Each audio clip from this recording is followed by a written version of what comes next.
बोंबील चटणी करण्यासाठी पहिल्यांदा कांदा चिरून घ्यायचा आहे।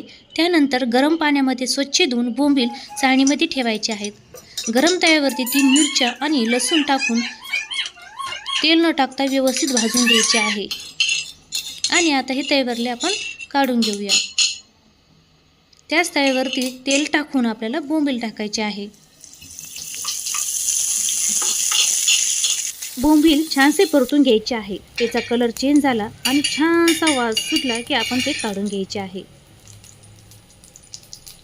त्याच तव्यावरती आपण आता कांदे परतून घ्यायचे आहे।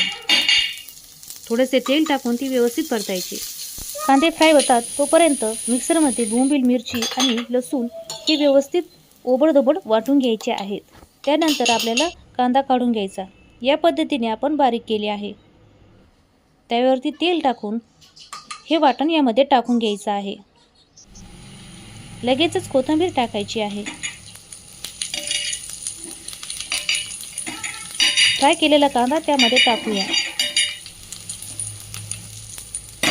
बोंबीलमध्ये मीठ असतं म्हणून आपल्याला चवीनुसार मीठ त्यामध्ये टाकायचं आहे।